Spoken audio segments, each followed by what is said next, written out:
The title of this webinar is Really Respond to Peer Reviewers. And this will be one of the things that I will discuss today, or that we will discuss today, being very responsive to peer reviewers with their inquiries and their suggestions.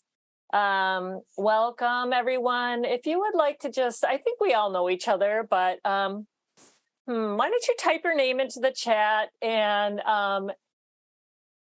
let us know if you have participated in a response to peer reviewers before. So have you, either written or co-written a response to peer reviewers, or if you haven't had any experience doing this. And if you have any questions along the way, if you could just speak or type your question in the chat. Molly, if you wouldn't mind monitoring the chat, that would be great. Okay, I thought I'd start with a little early Valentine's Day humor for you. I don't know if anyone else follows this feed, but I thought this one was pretty funny.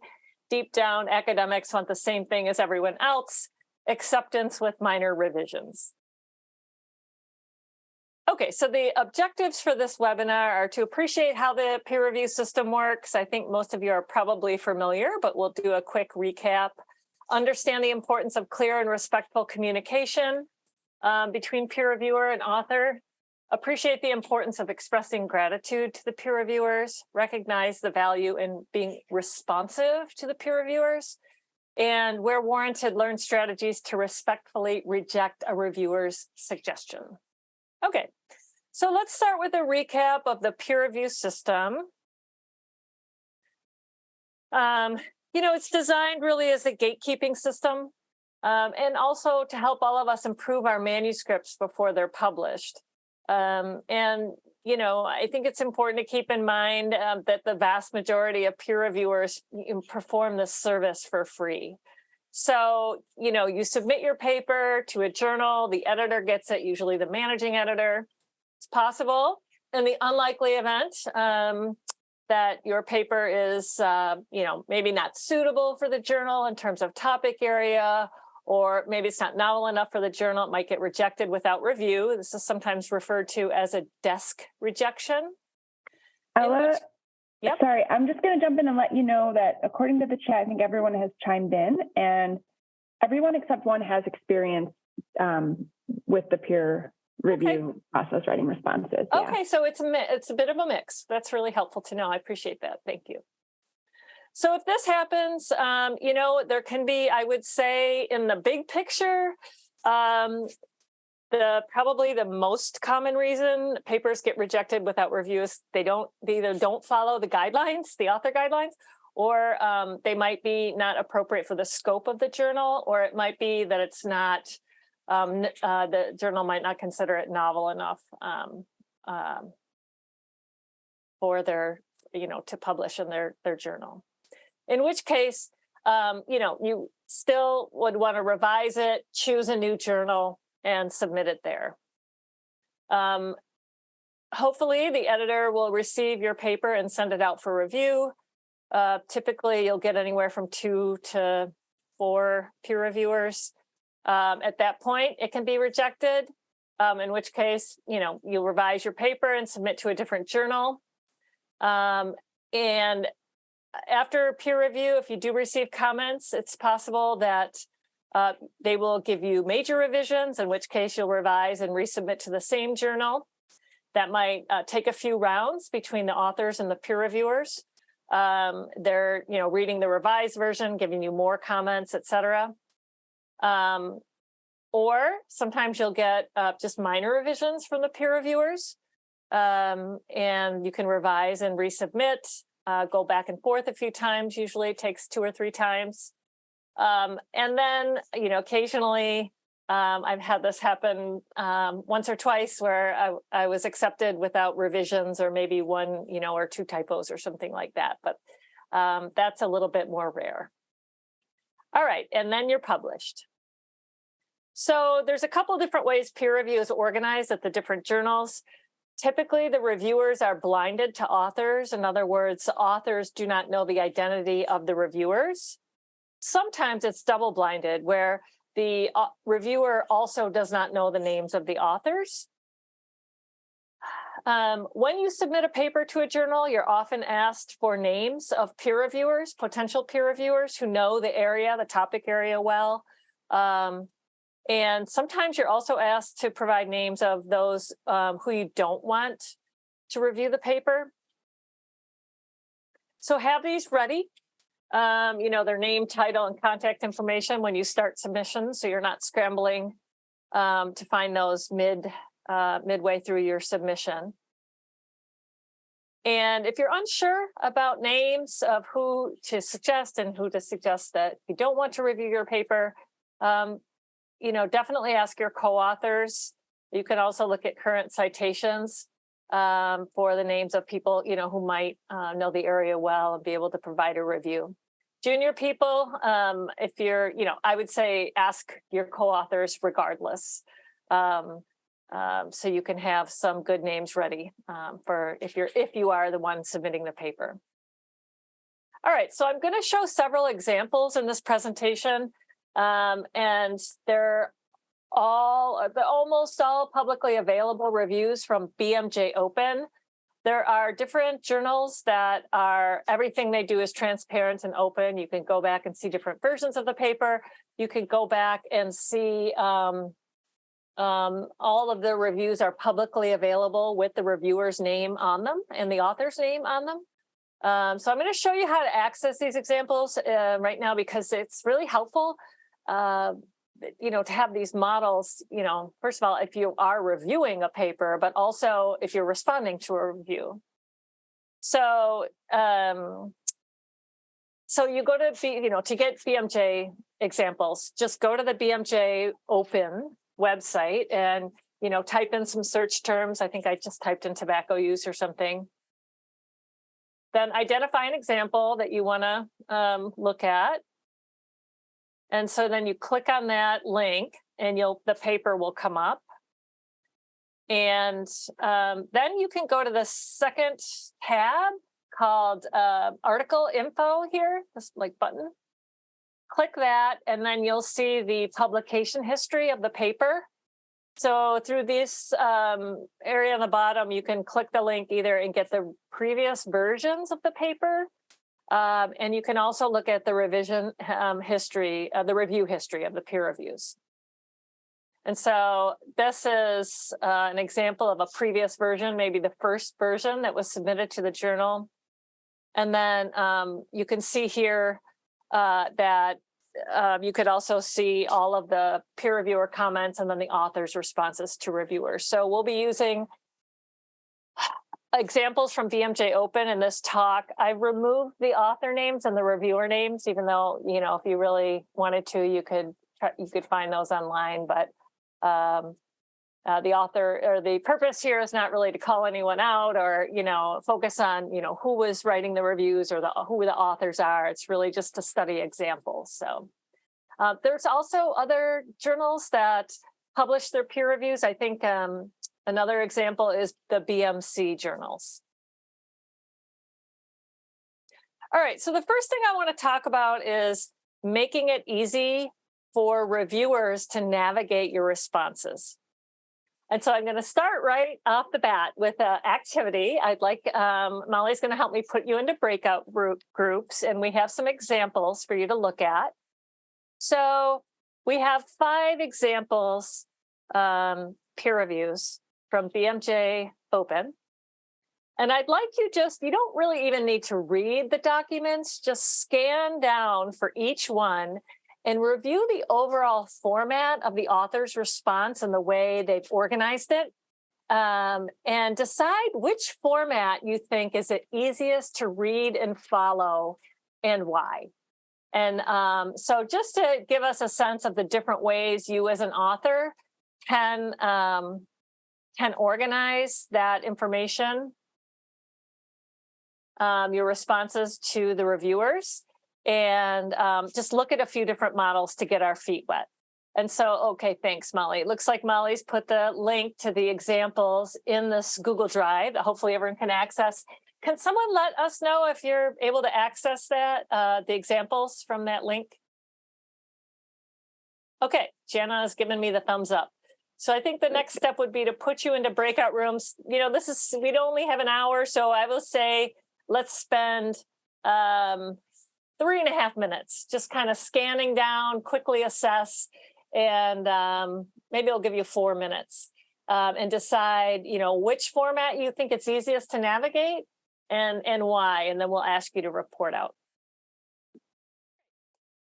So does someone want to share what they came up with when they reviewed the different styles of formatting? Which did you find maybe most or least helpful?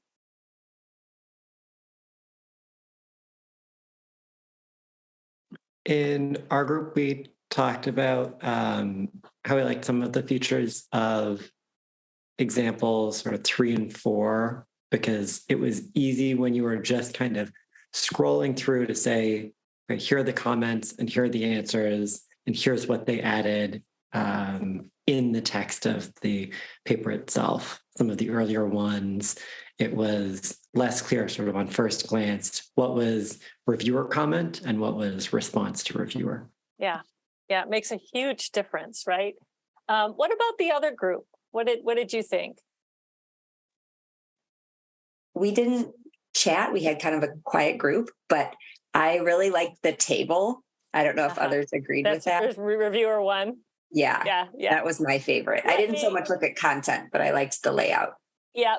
You definitely didn't have. Now, can you see this screen here with the Yes. response to reviewers? Okay, so this is the table. And some of you may have missed it because you may have thought it was just the original author or reviewer responses. But I actually like this one too, Jana. So here's all the comments here at the beginning. And then what the authors did was they set up a table and here's the comment from the reviewer. And then here's the author response to that comment. So I agree. I thought this was super easy. But yeah, 3. So example 3 has, I guess I thought this was maybe a little more challenging because they did number each item.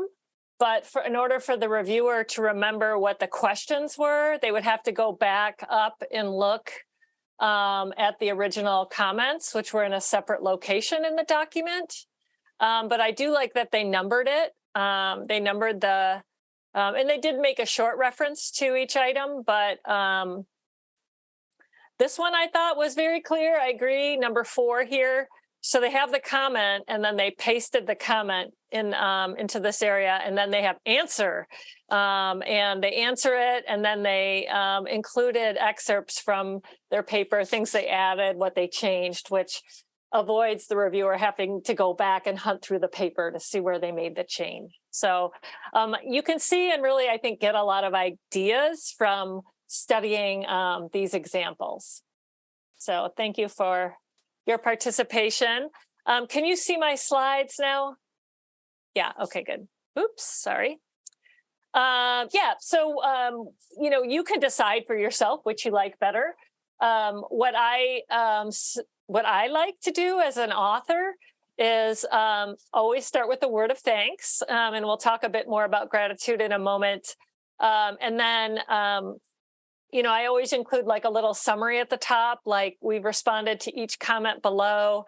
And one thing I suggest is providing line numbers or some kind of guide if you made a change in the document so the reviewer can find it easily. So let's say they wanted you to add some text. And I always suggest, even if you paste it into the response, telling them where it is in maybe the revised version of the paper, line number X, or the second paragraph in the methods. Sometimes it can be confusing if the automated system adds line numbers and you also have line numbers that you added in Word. So that's something to be aware of. But I would say give reviewers as much information, make it super organized so they can really scan down and easily find all the information. All right, so this is along those same lines.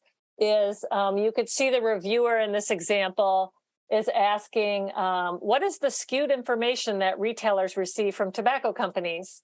And we are looking at this example a bit out of context, but you could see the author says, see comments above about plain packaging not working. And so I've included this item that's right above this comment here. And there's nothing about plain packaging not working immediately above in this item. And I'm sure it's someplace above that the reviewers, can find it if they, look at, through the entire document. But again, I think with a little effort, authors can make it, just very, very easy for the reviewers to identify, the information and responses.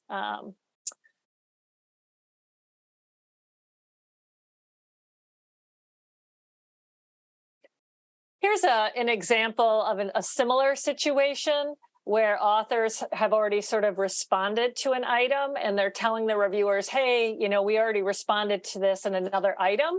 But in this example, they say, thanks, we respond to this in A10, right? And so, the reviewer, it just didn't take that much additional effort, and the reviewer can really easily find where they responded to this item. It's just, a few questions up. The next point is to respond clearly and completely to reviewer comments. So again, we're reading this out of context, and we can probably figure out, if you look at the reviewer comments, they're saying this sentence is incomplete under different tax rates / systems. And the authors say types of tax. And we could probably figure out that, these different tax rates / systems refers to different types of taxes. But at the minimum, I think explaining it a bit more fully in a complete sentences it's really going to help the reviewer understand a bit more fully what the authors are saying and whether the authors changed their text in response to the query, right? So there's two things. There's responding to the peer reviewer, and then, it's not obvious from reading this response whether the authors revised their sentence in their paper in response to this feedback. So that could be more clear. And I'm sure the authors didn't intend to, come off as not taking the reviewer's concerns seriously. But the more kind of careful and organized and thoughtful you are in your responses, the less frustration the reviewers may feel on their end as they're kind of reviewing the replies. And here's another example. You could see the author's answer not just once, not just twice, but 3 times. We considered your suggestion, and it's not clear whether they agree or disagree with the suggestions, whether they modified their text in response to the reviewer concerns. So, this is something just to be really clear about, whether you agree or don't agree, and then whether you change the text as well. And keep in mind that, responses that don't address the reviewer's concerns don't necessarily go away. These concerns are likely to pop up in the next round of revisions as, we didn't understand your response to these items, and, they may just pop up in the next round of comments. All right, so pasting added text, and I think somebody mentioned that earlier. It's just enormously helpful, and this is Jana's favorite way of organizing the responses in this table. So on the left, you see the reviewer's comment saying, the last paragraph of the intro poses 2 research questions. Based on the lit review, it appears that these should really be directional hypotheses. Okay, if this is the case, please write them as such. And then, so first of all, nice job, reviewer, with this clear suggestion. I think that's really easy to understand. And then the author's response is also very clear. We have changed the research questions section to and then they specify how they changed it, what the new revised text is in the manuscript. And it's really helpful to have all this information right here in the response. I would still recommend adding the location in the new version of the paper, like either the line number or the paragraph number 2 in the introduction or whatever it is, just to make it, again, super comprehensive and easy for the reviewer. Sometimes the reviewer comments are unclear, and that's just, that happens. Sometimes you don't understand a reviewer comment. If you get a comment you don't understand, I recommend asking your co-authors to read it to see if they understand it.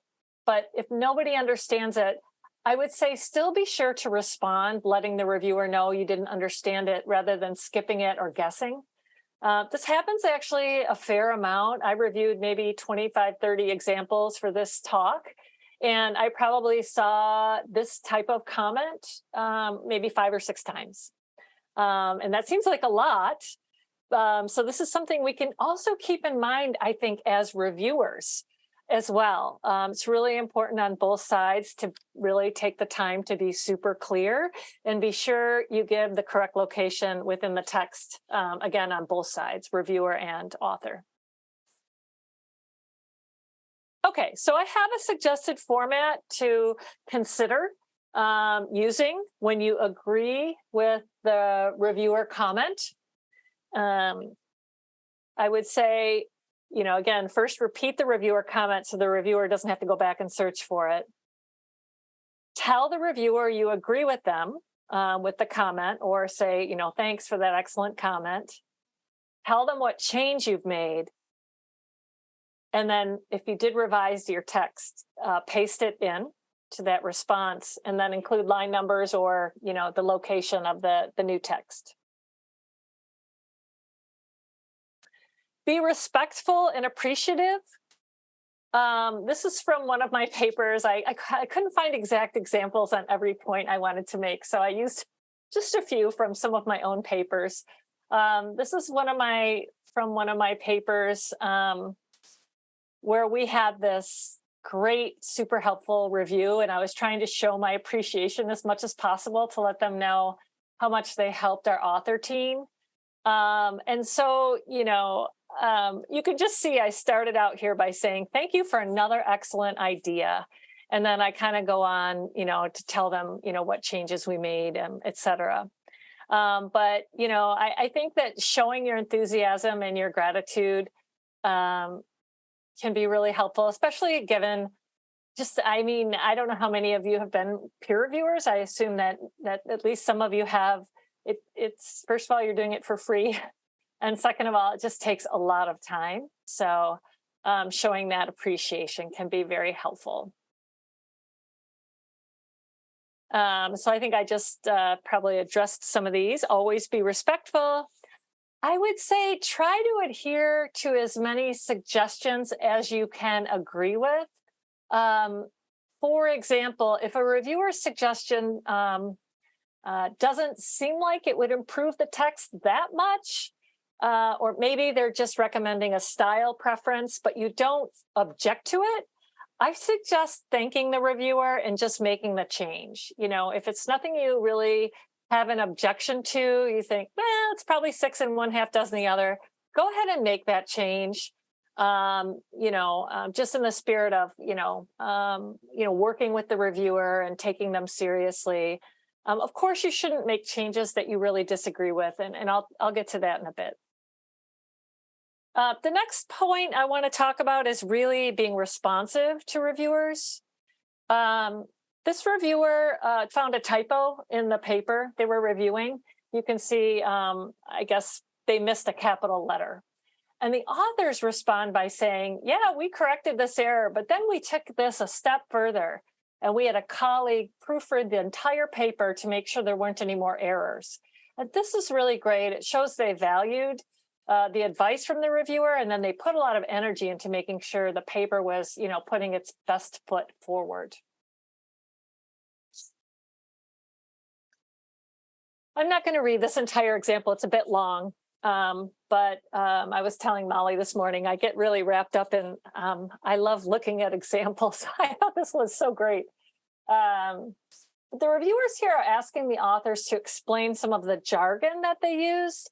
And I thought the authors did such a nice job on the rewrite here, how they revised their text, but they also pasted the text in, so making it easy for their reviewers. And it's just, I would love to get this response as a reviewer. This is thoughtful and organized and very responsive. And again, to make this point, this is another comment from one of my response to reviewers. It depends on the reviewers and the comments they give, but where it feels right, I would say engage in a friendly dialogue with the reviewers. Build that rapport. This example is from that same review we looked at before. This is a paper I wrote on teaching writers how to write good titles, students specifically. And the reviewers were just super friendly and in their tone. And I did my best to sort of reciprocate that, attempting to kind of build this rapport. And they were making a comment on the title of our paper, and making a suggestion, which was kind of funny because the paper was about teaching people to write good titles. So this example is just meant to show, demonstrate the point that you can, where it's, where it feels right and where it feels appropriate. I think it's wonderful if you can build that rapport. Okay, so another thing to keep in mind is, and I mentioned this briefly earlier, when you get a comment from a reviewer, be clear in your own mind, and you may need to just specifically decide this, whether a reviewer is asking a question or do they want you to change something in the paper, right? So it's a judgment call, for you, whether to change a paper or not. But I think most of the time when reviewers are, for example, asking for information, they didn't understand something when they were reading your paper, and it probably needs to be clarified. In this example, the reviewer is worried about some missing data and bias that it may cause. And I think the authors do a good job here. So they respond to this reviewer's questions, and then they also add information to their paper to clarify what the reviewer was confused about. And they also tell the reviewer that, okay, we're answering your question. And we also want you to know that in response to your question, we changed the paper, and this is how we did that.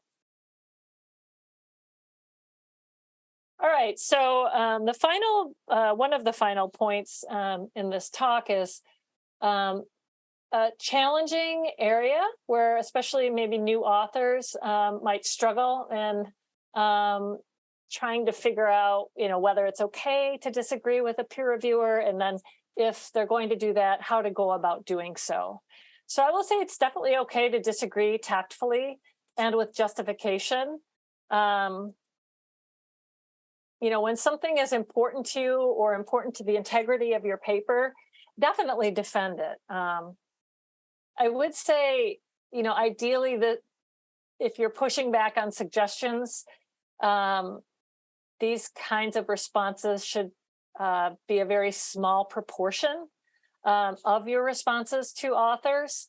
I have an example here. I published, this was a very strange interaction I had with some peer reviewers. I published a paper a few months ago, and I had two reviewers. Neither were terribly helpful. Both made several what I would consider style suggestions, and I didn't implement all of them. I tried to implement what I could. But there are about 3 or 4 things that I felt a bit more strongly about, and this is one of them. You can see in the first excerpt, this reviewer wants us to remove the contraction its and use it is instead. And this might seem like a small issue on which to take a stand, but I'm a writing person, and I have strong feelings about writing and grammar. So my response was, while we do appreciate that scientific writing tends to be formal in tone, we've decided to retain this contraction. We consider this paper an opinion piece and want our text to feel conversational and engaging. The contraction, in our opinion, conveys this character. And so the reviewers came back in the next round and they say that the contraction error still needs to be corrected. So, they didn't provide any additional reason or justification for this suggestion. So in our reply, we recapped our reasons, and we did review the author guidelines to make sure there weren't any restrictions around using contractions. And then we said that we would defer to the editor. If the editor preferred that we take out the contraction, that we would do this. So we are sort of standing our ground, but at the same time, we are treading a bit lightly. And I think that if you are disagreeing and, you're kind of going back and forth, saying that you'll defer to the editor, which we were happy to, and she was in support of the contraction, so we didn't need to change the paper in the end. But it's something to, it's a strategy you can use if you kind of feel like you're getting stuck with the reviewer. I would say also, as a peer reviewer, it's good. It's a good idea to also justify your suggestions to the authors on both sides. That really needs to be in place. Okay, so I have 3 examples here. We have about 18 minutes left, so I think we're in pretty good shape. And so this example here is an example where an author disagreed with reviewers. Same here. It's an example of an author disagreeing with the reviewers. And then there's a third one as well. And so I think what I'd like to do is do another breakout session and have you look at these 3 examples where the authors are disagreeing with the reviewers, and decide, look at the examples and decide what you think of the author's response, and if you feel like they did a good job in responding, or if you would have some advice maybe to them, if you were giving advice in rewriting their response when they disagreed with the peer reviewers. So why don't we say, Molly, 7 minutes? I think we're all pretty much back. Would someone like to volunteer, maybe from the ladies group, and maybe choose one in the interest of time, choose one of the examples that you discussed, and I can share it maybe while you discuss.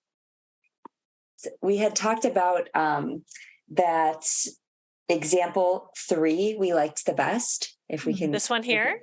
Yes, the top one, the top this piece one. at least. Okay, what did you like about it? I, first of all, have this issue all the time, row versus column percent. So it was helpful to see somebody address it. And I thought that, they did a nice job of being respectful, but explaining, at least saying it's intuitive. Yeah. And then they deferred to the editor, which you had suggested previously. And there was just like more meat to it. It felt like the other 2 responses were a little bit dismissive and not actually really answering the reviewer's question. Yes. Yeah. Great. Yeah, I do agree. I think this one is a really nice choice here. They were polite, but they explained why they liked it the way it was.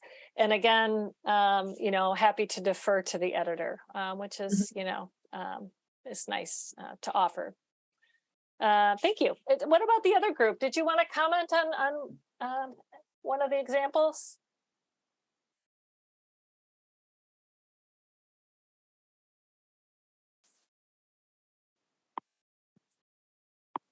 Sure, I can comment a little bit on the example right before this. Okay. This one? Yeah, so one of the things that we talked about here was how this is fairly straight to the point, which is nice for the reviewer because it's clear, but would have been maybe nicer if they added something else in here. So I thought that this could be a place where being a little more cordial with the reviewer and something like this is thanks for this really great suggestion. Unfortunately, we didn't have the sample size to test for this. And then it could be something we could look at in a future paper potentially. Perfect. That's really perfect. And I agree. I think they did this is fine. They were clear and they explained it, and it seems like a good reason, not having any other context and not being familiar with the paper. But could it be a little more cordial? Yeah, I think they could have, added on, thank you for the suggestion, maybe in another paper, when the situation is different, that type of thing.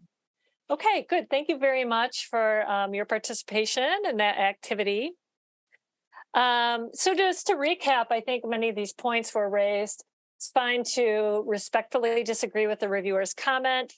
It happens, I wouldn't say frequently, but, sometimes the reviewers miss something in your paper. Or, in certain circumstances, sometimes peer reviewers may give you conflicting advice and you need to decide which, agree with one and not agree with another. Sometimes you simply disagree. Provide carefully crafted arguments to explain why you disagree and evidence to support your point of view where applicable. And, regardless of the situation, reviewers should get the impression that you took their comments seriously and you did your best to improve the paper accordingly. So here is a suggested format to consider when disagreeing with a reviewer. You could start by thanking the reviewer and letting them know you considered it. Also, identify if there is an area of agreement. Identify that at the beginning. And then I would say clearly tell the reviewers you didn't, change the text and justify why you did not make the change. You could add references to support your argument as appropriate. And I'm not going to go through this entire example. It's a bit long and we're short on time, but this is a good example of a colleague who shared this with me. Here they identified an area of agreement. They stated that they disagreed with the suggested change. They justified why they disagreed, and they included references to support their argument. I'll just say a few things about getting conflicting advice. Sometimes, this can be true for a grant application or a paper, well, let me back up and say, sometimes you get consistent feedback about a certain thing from all of your reviewers. And this is always kind of a good sign or a good thing when you get a consistent comment that's all telling you the same or giving you the same advice. So that advice is probably very good, but sometimes you'll receive contradictory comments from different reviewers. And, I think in some ways, it can be helpful to look and find out who the reviewers are. Are they a statistician? Are they, a clinician? What is their professional identity? It can tell you how different types of readers are responding to your work.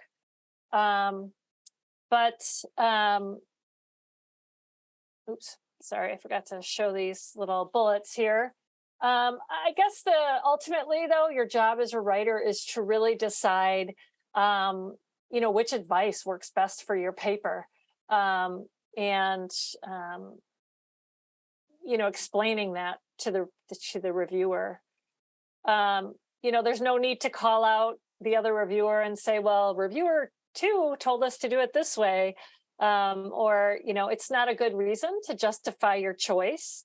Decide on your response and sort of the scientific or communication reasons why you made that decision. and respectfully convey this with a justification.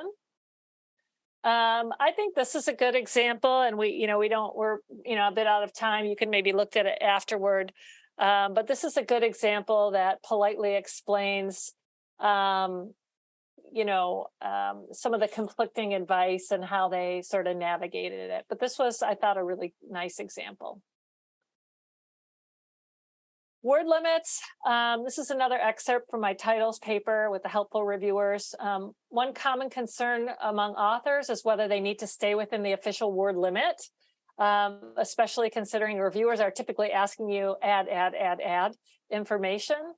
So if the editor doesn't say anything, I wouldn't worry too much about the word limit. I would just focus on responding to the peer reviewers' concerns. But instructions for this particular paper journal asked us to keep an eye on the word limit. So we mentioned that up front to the peer reviewers so they would know we were working against this constraint in responding to them. The point here is just to be sure that you're communicating clearly with your co-authors in identifying what is the process for revision and responding to these peer reviewers, who's going to draft the responses and synthesize the input from the different authors, make sure everyone sees and agrees on the response.